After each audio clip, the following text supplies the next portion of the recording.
सतगुरु की साजी नवाजी। गुरु प्यारी सा संगत जी, बड़े ही प्रेम और सत्कार से बोलिए धन्यवाद जी।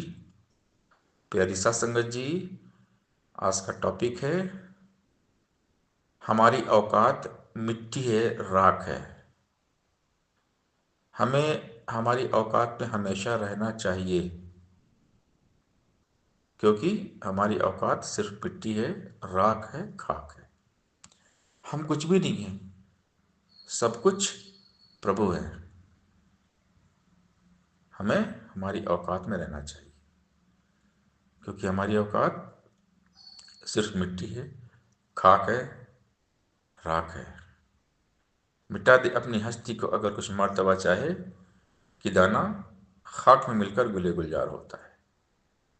जब दाना खाक होता है, जब दाना सड़ता है तो अंकुरित होता है।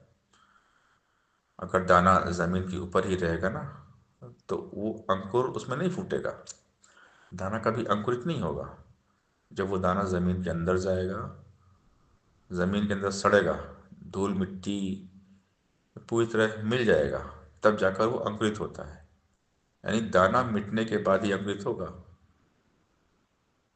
इसी प्रकार हमारा जीवन है, जब तक हम मिटते नहीं हैं, हम मरते नहीं हैं, तब तक हमारे जीवन का विकास नहीं होता।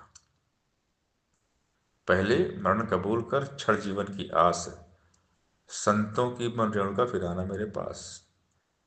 जिस मरने से जग डरे मेरे मन आनंद, मरने से ही पाइए पूर्ण परमानंद। तो हमारी औकात हमें याद रहनी चाहिए। हमें कभी अपनी औकात और सदगुरु की सौगात को नहीं भूलना है। कौन पूछता है तेरी बंदगी से पहले, बुझा हुआ दिया है तेरी रोशनी के पहले। तूने खरीद कर अनमोल कर दिया। जब हम गुरु के दरबार में आए, तब हमारा मोल पड़ गया। गुरु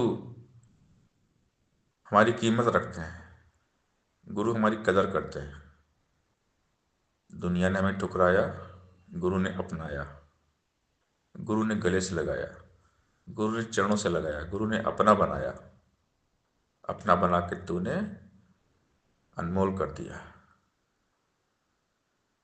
तो हमको मिटना पड़ेगा, बिल्कुल विनम्र दास भावना। दास का हवन कठिन है, मैं दासों का दास। अब तो ऐसा हो चलो पांव तले की घास, सबके चरणों की धूल बन के रहना है। क्योंकि हम राख हैं, खाक हैं। हमारी औकात मिट्टी है, राख है, खाक है। हम कुछ भी नहीं है, सब कुछ प्रभु है। तो जो विनम्रता में रहते हैं ना, वो महान होते हैं। विनम्रता मनुष्य को महान बनाती है। जो लेटा जमीन पर, वो कैसे गिर पाएगा। ऊंचाई पर जो बैठा है, मुमकिन है गिर जाएगा। वो कैसे गिर सकता है जो नम्रता अपनाएगा। निश्चित है उसका गिरना जो खुद को बड़ा बताएगा। रावण जैसे अभिमानी के हिस्से गिरना आया था, प्रभु भक्ति को दास भाव से हनुमान ने पाया था। बड़े बड़े अभिमानी गिरते, भक्त कभी न गिरता है। कई हृदय उजले मुख से जग में भक्त विचरता है। तो ये मान सम्मान अभिमान को पैदा करता है। मान सम्मान पाने की चाहत से अभिमान आता है।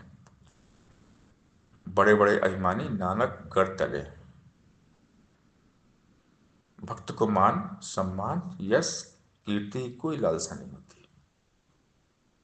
भक्त बिल्कुल विनम्र होते हैं, अपने आप को कुछ नहीं समझते, दासों का दास, कि मैं तो कुछ भी नहीं हूं। परम पिता परमात्मा कण कण तेरा वास, करन करावन हाटो सब कुछ तेरे पास।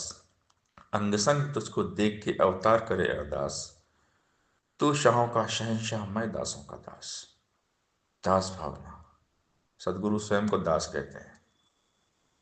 सारी दुनिया के मालिक हैं, लेकिन फिर भी खुद को दास कहते हैं। यानी इस निरंकार के समक्ष हमारा कोई अस्तित्व नहीं, हमारा कोई वजूद नहीं है।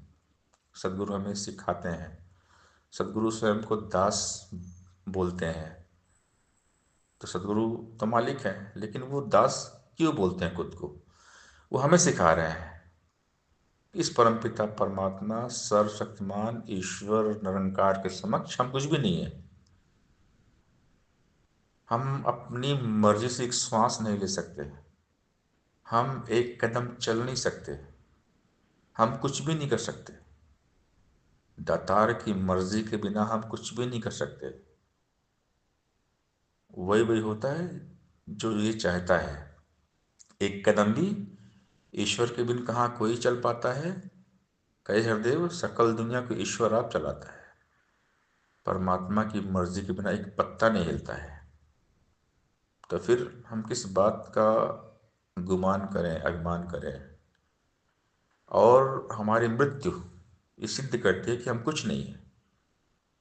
क्योंकि अगर हम कुछ भी होते, हमारे वश में कुछ भी होता, तो हम कभी मरते ही ना। क्योंकि कोई भी आदमी मरना नहीं चाहता, शरीर कोई नहीं छोड़ना चाहता। लेकिन मौत ये प्रूफ करती है, सिद्ध करती है कि तुम कुछ नहीं हो, सब कुछ निराकार है। जब तक निराकार चाहेगा, सांसें आती जाती रहेंगी। जिस दिन परमात्मा नहीं चाहेगा, सांसें बंद। परमात्मा की मर्जी से सब कुछ होता है। जो कुछ भी हो रहा है सब परमात्मा की मर्जी है। ये बात समझ लेना है। जो लेटा जमीन पर है वो कैसे गिर पाएगा? ऊंचाई पर जो बैठा है मुमकिन है गिर जाएगा। वो कैसे गिर सकता है जो नम्रता अपनाएगा? निश्चित है उसका गिरना जो खुद को बड़ा बताएगा। रावण जैसे अभिमानी के हिस्से गिरना आया था। प्रभु भक्ति को दास भाव से हनुमान ने पाया था। बड़े बड़े अभिमानी गिरते, भक्त कभी ना गिरता है। कहे हरदेव, उजले मुख से जग में भक्त विचरता है। सासंगत जी प्यार से बोलिए, दंडका जी।